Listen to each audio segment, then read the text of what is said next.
Welcome to the deep dive. Today, we're embarking on a mission that honestly sounds almost like science fiction, reversing history's decay.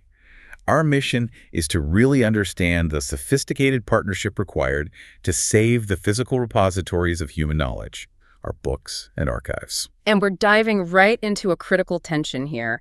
The documents we value most, the ancient texts, manuscripts, historical papers, they're inherently unstable. Unstable how? Well, due to the very materials used to make them, they're often structurally and chemically compromised.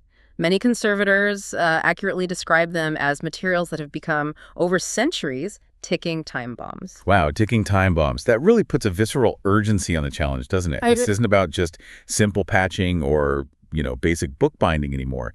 It's about deploying actual natural science to stabilize centuries of chemical deterioration. We're synthesizing the work of experts like Georg Schwedt today, focusing on this essential collaboration between analytical chemistry, specifically from the Technical University Clausthal, and major cultural institutions like the Herzog August Bibliothek in Wolfenbüttel. It fundamentally changes the discipline. Restoration used to be seen almost exclusively as a craft, right? Handwork. But pioneering experts established a new standard. Restoration equals handwork plus natural science. Handwork plus science. Without the chemistry, we're basically just guessing. The science is absolutely required to determine the exact reason a book block is failing or why ink is eating through a page.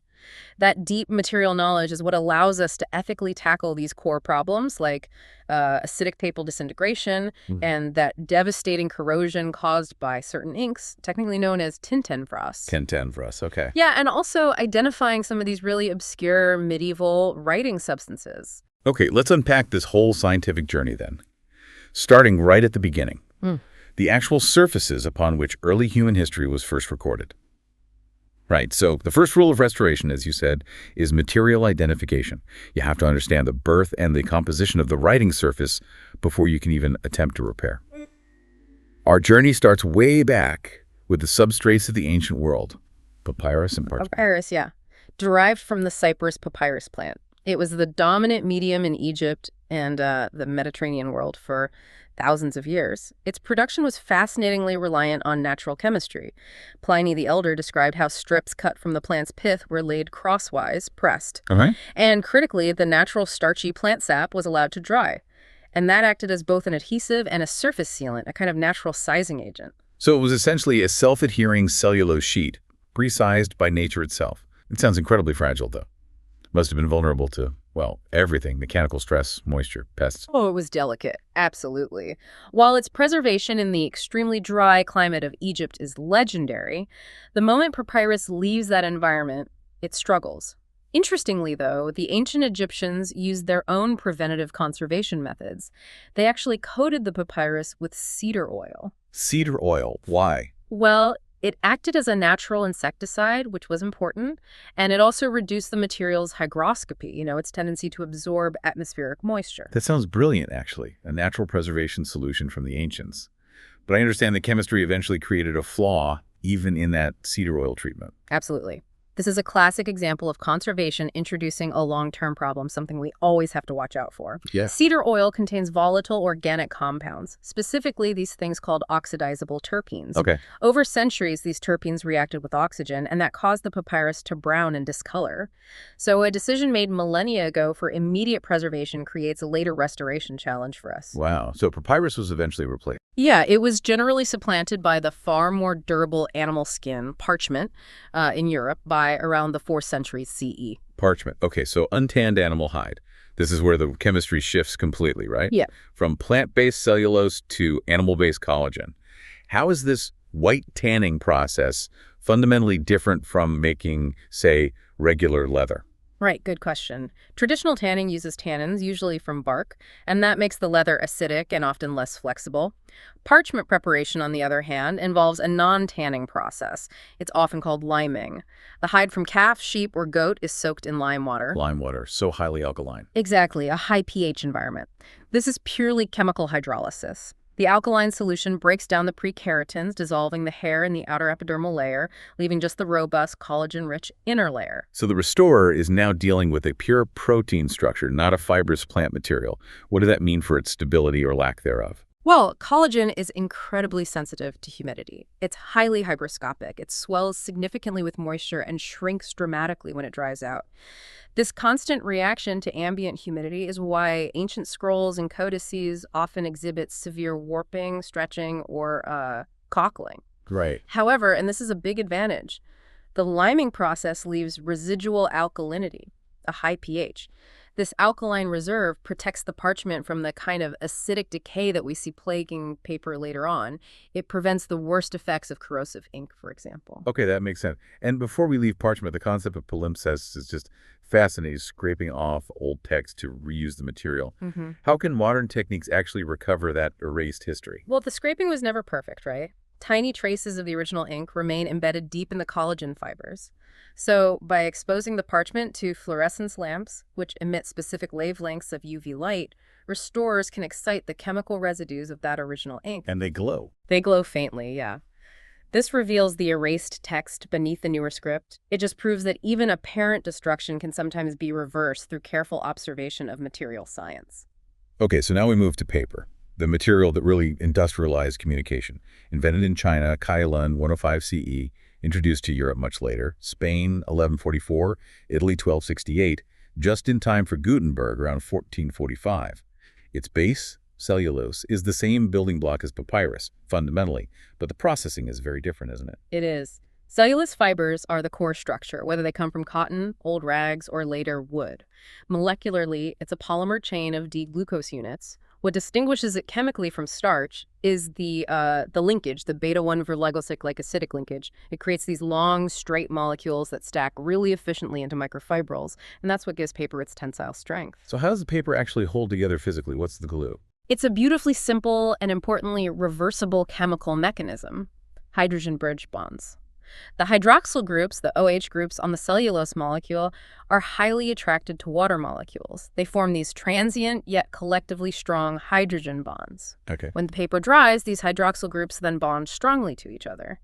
This physical attraction is what gives paper its characteristic strength, and it's the mechanism restorers use all the time when they strategically swell and then dry paper for repairs. But then we hit the age of decay, the 19th and 20th centuries. The same industrial drive that made paper so accessible also introduced a fundamental, catastrophic chemical flaw. Tell us about the shift that created this ticking time bomb paper. Right. For centuries, paper was made from durable stuff rag and cotton, which was naturally alkaline or neutral. But with the invention of processes using wood pulp in the mid-19th century, driven by figures like Friedrich Gottlob Keller, production costs plummeted and volume absolutely soared. However, wood pulp fibers required a new, cheaper method for sizing. That's the process that makes paper less absorbent so ink doesn't feather out. And the chemical agent used for this mass sizing was aluminum sulfate, or alum. Why was alum introduced, and why is it the villain in this story? Well, it was introduced because it's cheap and it's really effective at binding sizing resins to the cellulose fibers, making the paper water-resistant enough for printing and writing. But here is the critical chemical consequence.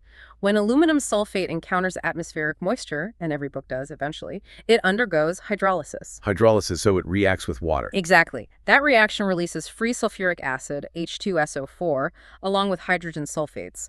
It's essentially an acidic time-release capsule embedded right within the paper structure itself. And this isn't just slight aging we're talking about. This is a historical catastrophe, right? Yeah. Confirmed by chemical analysis of paper from different periods. Oh, absolutely. Historical analysis shows paper pH values were around 8.5, quite alkaline back in 1500. By 1600, that had already dropped below 7, below neutral. But once industrial alum sizing became widespread between, say, 1700 and 1900, the pH plunged catastrophically, sometimes down to 4.5 or even lower. So incredibly acidic. Extremely. And this acid acts as an accelerator. It's a catalyst for the hydrolytic cleavage of the cellulose chains. It literally shatters the long, strong molecules into smaller, weaker fragments. That is why highly acidic paper, if you try to handle it, sometimes just disintegrates into dust. Its structural backbone has been chemically dissolved from within. And beyond the structural failure, we also have the issue of browning and yellowing, often called gilb by restorers. That's also linked to the wood pulp, isn't it? That's right. That's caused by lignin. Lignin is this complex, highly aromatic substance that kind of glues wood cells together in the tree. Unlike pure cellulose, which is white and relatively stable, lignin is susceptible to UV light exposure. Ah, light damage. Yeah. When UV light activates the lignin molecules, they become highly reactive to oxygen. This leads to the formation of colored quinoid compounds. This oxidation process causes the familiar yellowing or browning, and it also accelerates the degradation, especially in cheaper mechanical wood pulp papers where a lot of lignin is left in. Knowing that mechanism means restorers absolutely must control light exposure rigorously. Okay, so we've established that the paper itself is often failing chemically, sort of self-destructing. Now let's look at the chemicals that were intentionally applied to that surface, the inks and pigments, many of which became agents of destruction in their own right. Right. Hashtag tag 2.1, the problem of corrosive inks. Tintenfrost. Right, and the most destructive writing medium in Western history is almost certainly iron gall ink. Iron gall ink. Why was it so popular if it's so bad? Well, it was prized for its permanence when it worked, and its deep, immediate black color. The recipe itself seems fairly benign. You take extracts from gall apples, which are rich in gallic acid and tannins, and mix them with the solution of iron sulfate, also called copperas or vitriol. It sounds like a natural, almost plant-based product. So what is the corrosive component in that mixture, and how does it become so aggressive over time? The critical element is the iron sulfate. The mixture is chemically complex, but the real damage comes from the breakdown products. If the ink is exposed to high humidity or moisture, even just damp storage conditions over decades, the iron ions act as catalysts. They catalyze the breakdown of the surrounding materials. And crucially, the process releases sulfuric acid. Sulfuric acid. Sulfuric acid again, and this acid is highly localized right along the written line. So the ink itself creates this terrifying feedback loop. It accelerates the hydrolytic cleavage, the breaking down of the paper or parchment fibers directly beneath the text. Precisely. This localized acidic attack is what we call Tintenfrost, or ink corrosion. The paper loses its mechanical strength only where that acid is present. It leads to severe brittleness, micro tears, and eventually holes that follow the exact contour of the letters. For restorers, the huge problem isn't just the damage already done, it's the fact that the agent of destruction, the ink itself, cannot be simply washed away or neutralized easily without affecting the text. This is where analytical chemistry moves beyond just theory and becomes a crucial diagnostic tool, right? How do restorers measure this destruction, like the pH levels you mentioned, without further damaging these priceless, fragile manuscripts? We have to use advanced, non-destructive analytical methods, things like microsensors, sometimes tiny glass electrodes developed specifically for near-surface analysis. These allow restorers to measure the pH value directly on the page without extracting any material, which is obviously essential for unique historical objects. And the classic case study here is the Dresden Sachsenspiegel manuscript, a priceless medieval legal text that was badly damaged in World War II.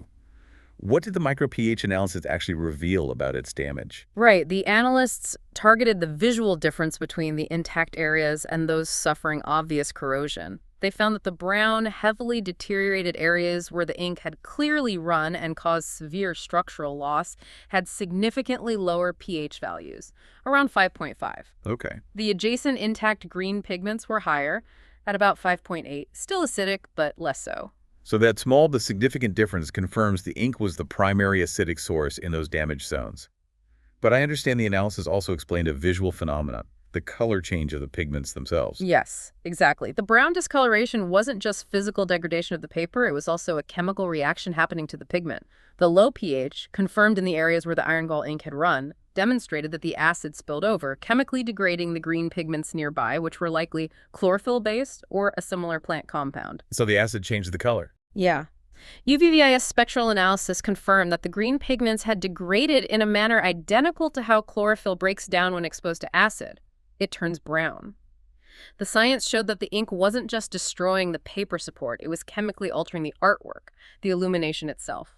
Hashtag 2.2, analyzing ancient materials and bindings. Speaking of illuminations, those manuscripts show an amazing range of medieval colorants and binders.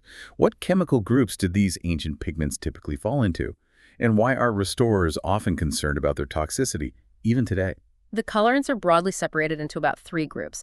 First, you have the natural inorganic pigments. These include iconic, often very expensive materials like lapis lazuli for that incredible deep blue, and various copper compounds like azurite, also blue or green. Then there are synthetic inorganic pigments, some made quite early. And this is where toxicity becomes a major concern for modern restorers handling them. We see yellows and oranges from arsenic-containing compounds like Realgar. And then there's minium or red lead, Manige in German. It was so toxic but produced such a brilliant red that the practice of applying it actually gave us the word miniature painting. Wow, I didn't know that's where miniature came from. And the third group is organic dyes. Right, natural organic dyes, often less stable over the very long term. These were often highly concentrated plant or animal extracts. Carmine red, famously derived from cochineal insects, or indigo blue, sourced from plants like woad.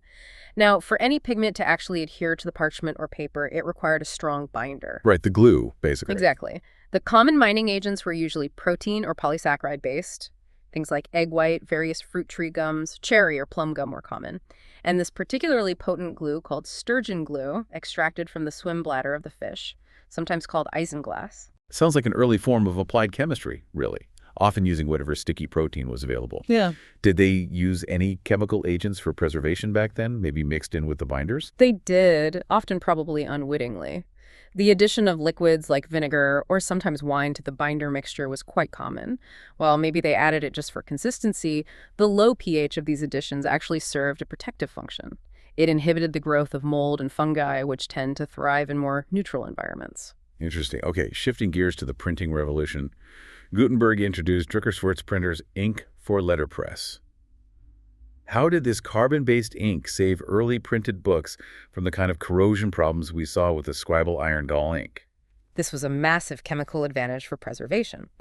Printers' ink for letterpress relied primarily on soot, basically, carbon black mixed into a binder of drying oils, typically linseed oil. Since carbon itself is chemically inert, it's highly stable and critically non-corrosive.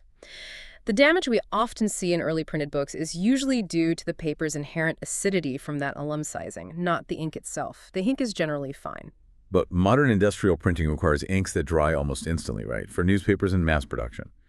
What complex chemistry is involved in today's high-speed printing inks? Oh yeah, modern printing inks, especially for things like high-speed offset or gravure printing, are complex formulations. They typically involve mineral oils, synthetic resins, often rosin-modified resins for adhesion, and numerous additives for flow, drying speed, gloss, etc. They rely on two main drying mechanisms, basically. First, there's oxidation, where the oil-based binder reacts with atmospheric oxygen to form a hard, dry polymer film. That's common in offset inks. Second, and this is critical for cheap, porous paper like newsprint, is penetration drying. The German term is wegschlagen, which kind of means striking away. Here, the low viscosity vehicle, the liquid part of the ink, absorbs rapidly into the porous paper structure, leaving the pigment particles fixed on the surface almost instantly. That's how newspapers can be printed so fast. So the recognition that science absolutely must guide restoration led to a much-needed formalization of standards and ethics. The ethical constraints that really define modern professional restoration were laid out in critical documents like the Blaubeerner Empfehlungen and the Blaubeeren Recommendations in Germany back in 1991. Right, this is the foundation upon which pretty much every modern conservation practice rests. What are the key ethical principles, and why is that concept of reversibility so incredibly paramount? Reversibility is the absolute cornerstone, yeah. The principles mandate that all materials introduced during a restoration must be, first, non-toxic, chemically pure, and proven to be aging resistant. We don't want to cause new problems down the line.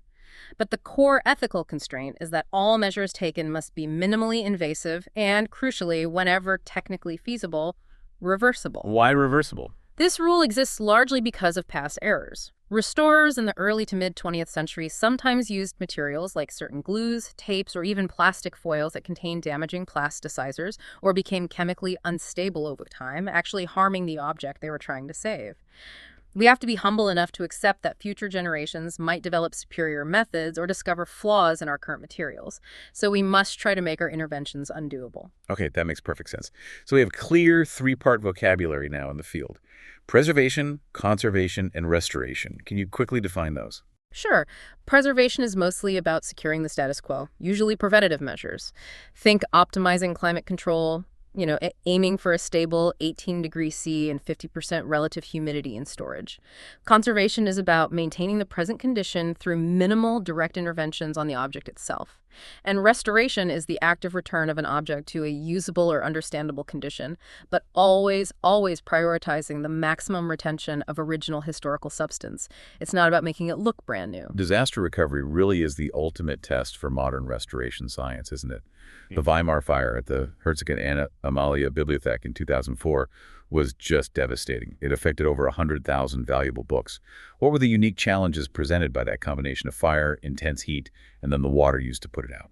The scale of the damage was just staggering. About 118,000 volumes damaged in some way. The immediate and absolutely vital first step for the water-damaged books was this massive logistical deployment to enable deep freezing. Freezing them. Yeah, quickly freezing them solid. It's a chemical stopgap. It stabilizes the material, prevents immediate mold growth and further water degradation, and it buys time for systematic treatment later via freeze drying and decontamination at specialized centers, like the one established in Leipzig. Beyond the water damage, the heat must have created some really unique physical damage never seen before on that scale. Oh, absolutely.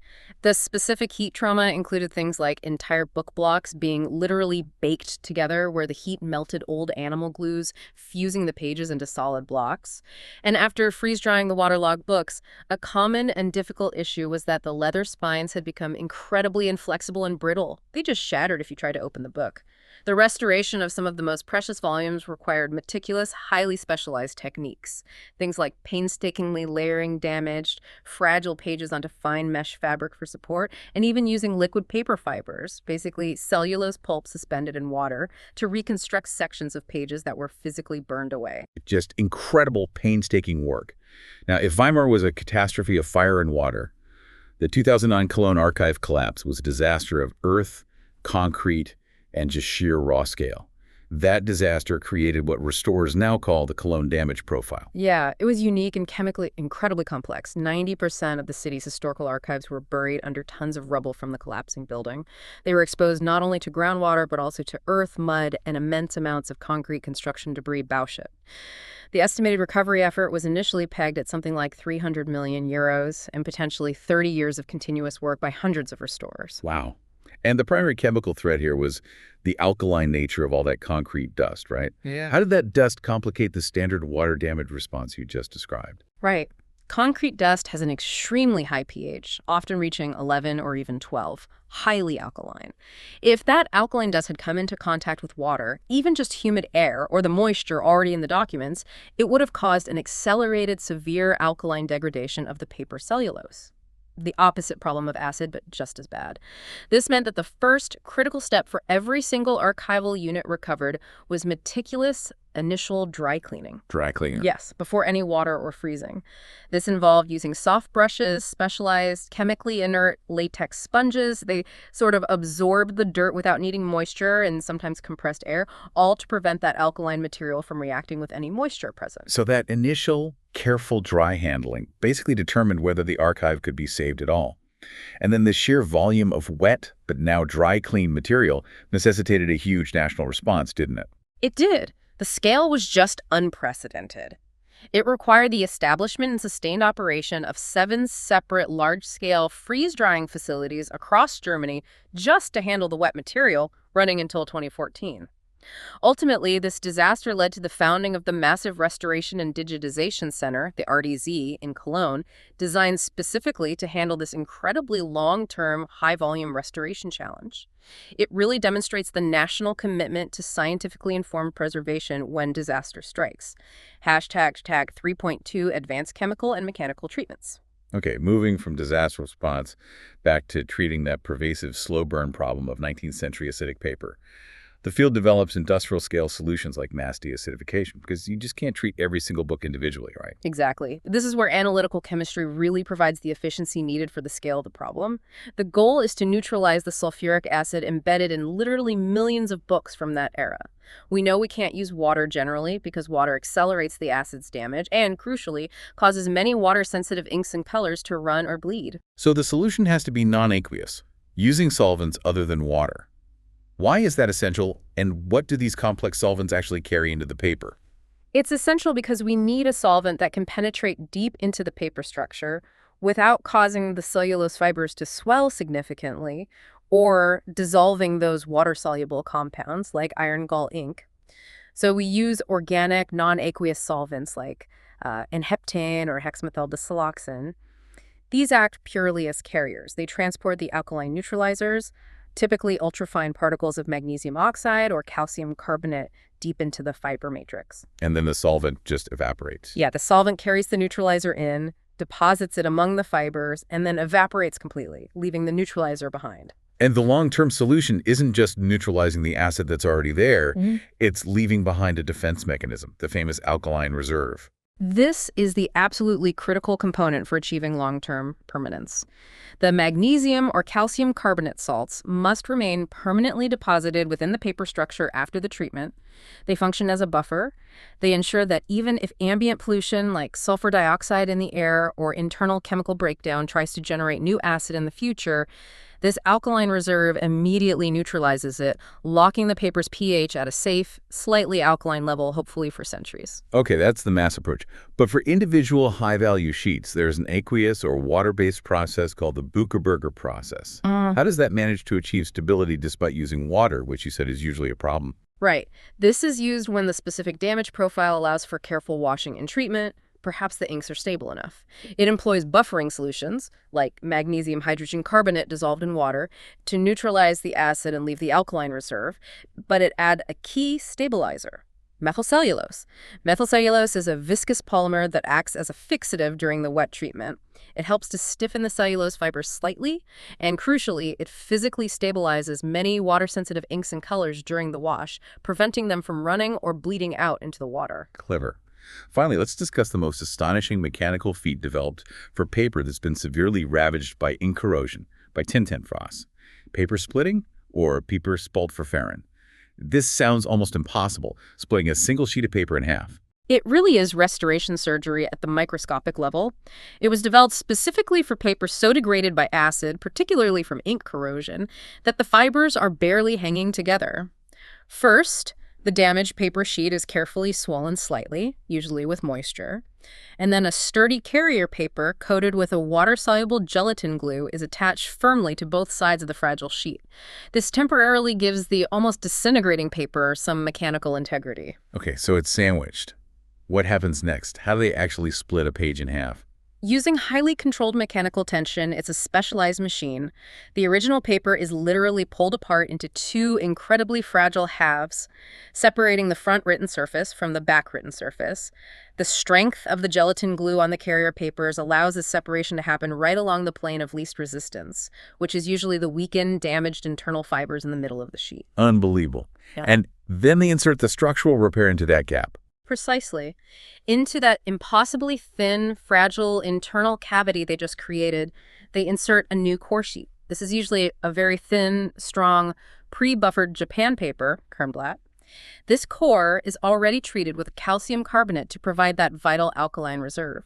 Once this core reinforcement sheet is glued in, the two original written halves are sealed back together onto it. And then finally, the temporary gelatin carrier papers are removed enzymatically, dissolving the gelatin without harming the paper. Wow. The result is a book page that looks virtually untouched from the outside, but is now fundamentally reinforced and neutralized chemically from the inside out. It's an amazing, highly skilled process. That paper splitting procedure really shows the theoretical principles in extreme action.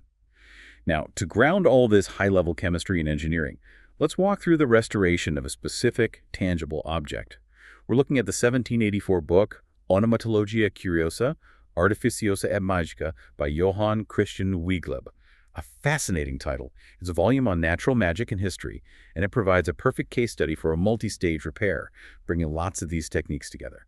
Hashtag 4.1 damage assessment and ethical decision-making. Right, so when the Wegleb book arrived at the conservation lab, its damage profile was pretty typical for an old binding of that period, sheepskin over pasteboard covers. The main issues were structural. The sewing supports, which were hemp cords holding the book block together, were broken. The covers were completely detached from the book block. And the leather covering the spine was separated, cracked, and fragmented. A unique aesthetic concern, though, was the presence of two fragile but original lac seals on the title page, plus a small, minor burn mark on one of the page margins. Okay, so the first ethical stage, as always, is careful dismantling and cleaning, with that goal of maximum retention of the original substance. How did the restorers handle the delicate process of separating old, strongly glued components like the end paper? Oh, you can't just rip them off. To detach the paper, end papers, the sheets glued to the inside of the covers, called the book spiegel, without tearing them, restorers used a specialized technique, the Gore-Tex sandwich. Gore-Tex, like the raincoat material. Exactly the same principle. They placed a piece of Gore-Tex, which allows water vapor through but prevents liquid water contact, between the paper end paper and a slightly damp blotter or weight. This allowed controlled moisture vapor to slowly penetrate and swell only the old, tenacious animal glue adhesive, gently releasing the end papers from the boards without causing fiber damage to the paper itself. Very controlled hydration. Clever. What about cleaning the general grime and the degraded old glue from the spine itself? That must have been brittle and maybe acidic. Yeah, the spine was covered in residues of old, degraded hot animal glue, which had become acidic and very brittle over time. This was removed using a compress made of firm wheat starch paste. The paste is applied thickly, allowed to dwell for a specific time, and then carefully lifted off. As it dries slightly, it draws the softened old glue residues out of the paper fibers without oversaturating the paper spine. And speaking of cleaning, any modern additions have to be removed ethically too. Like the inevitable modern barcode sticker. A piece of 20th century adhesive technology stuck onto 18th century paper. How do you get that off safely? Exactly. Solvents were necessary here, but they had to be minimally aggressive and very targeted. The barcode sticker was removed using a specialized swab, just barely dampened with ethyl acetate vapor. Not liquid, just the vapor. The vapor gently dissolved the adhesive bond, allowing the sticker to be lifted off mechanically without abrading the paper surface or leaving behind significant solvent residue. As for the minor paper rips and tears within the book block, those were meticulously repaired using different weights of posofiber Japan paper, very thin, strong archival paper, and pure wheat starch paste, adhering to that ethical rule of using stable, non-toxic, and reversible materials. Okay, what about securing those fragile original lac seals? Since they were thick and heavy, the paper underneath them must have been under a lot of stress, right? That's right. Those seals exerted significant physical stress on the title page paper with every page turn over 200 years. The solution had to be surgical reinforcement. The paper supporting the seals was carefully reinforced from the reverse side using multiple layers of very thin Japan paper. And for this specific high-stress job, they chose a high-adhesion protein glue fish glue, specifically sturgeon glue. Hausenblazing. Why fish glue there? Because it provides superior bond strength compared to starch paste, and it remains somewhat flexible, allowing it to withstand the constant mechanical stress from the heavy lac seals without becoming brittle over time like some other strong adhesives might. It's about choosing the right adhesive for the specific mechanical need. #TaxTag 4.2, rebuilding the structure and aesthetics.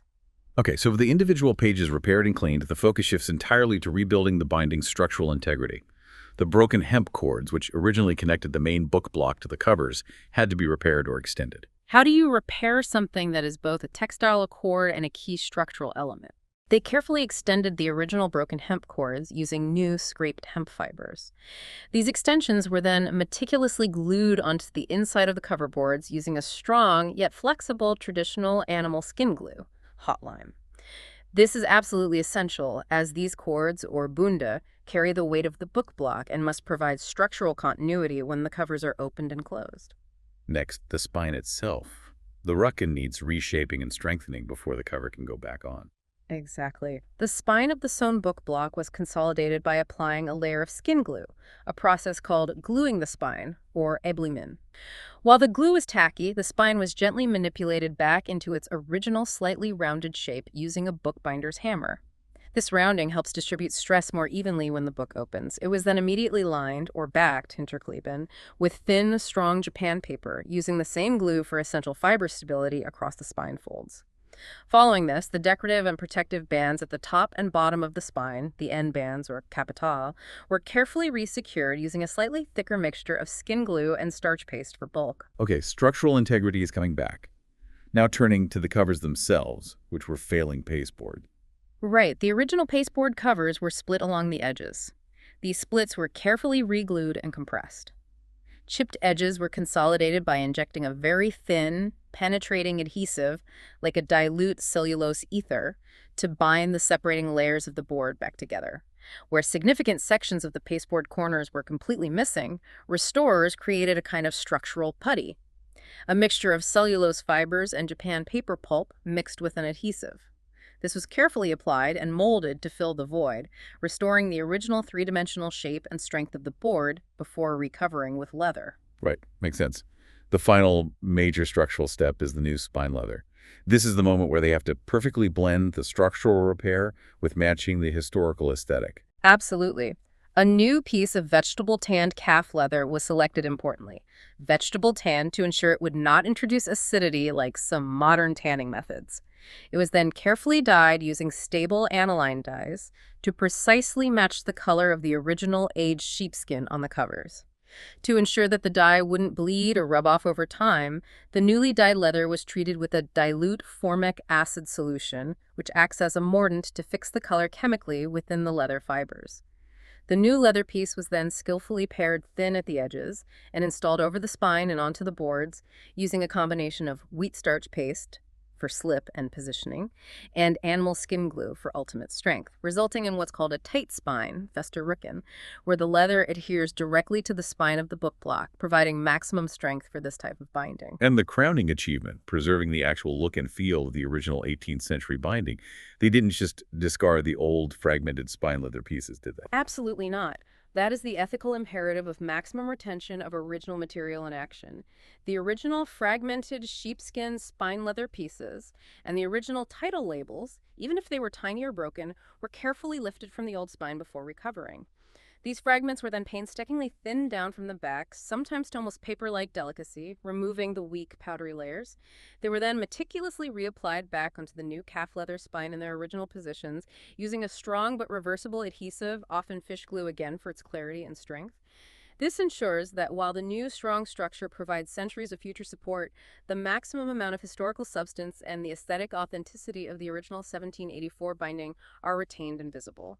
It's the best of both worlds, stability and authenticity. Hashtag tag outro. What an incredible synthesis we've just covered. We traveled all the way from the starchy sap holding papyrus together to the catastrophic pH drop caused by 19th century alum sizing, through non-destructive chemical analysis of pigments and inks, and finally to the almost surgical precision required for the internal splitting and rebuilding of a single damaged book page. This deep dive really confirms that modern restoration is entirely driven by scientific knowledge. It's about treating these historical objects as the complex, unique chemical and physical systems they truly are. Yeah, the field has profoundly progressed from what was often inspired guesswork to genuine material science. Whether we're employing complex, non-aqueous solvents to neutralize sulfuric acid on an industrial scale, or using highly specialized adhesives like fish glue to reinforce one specific point of mechanical stress on a single page, the objective is consistently the same: achieving permanence.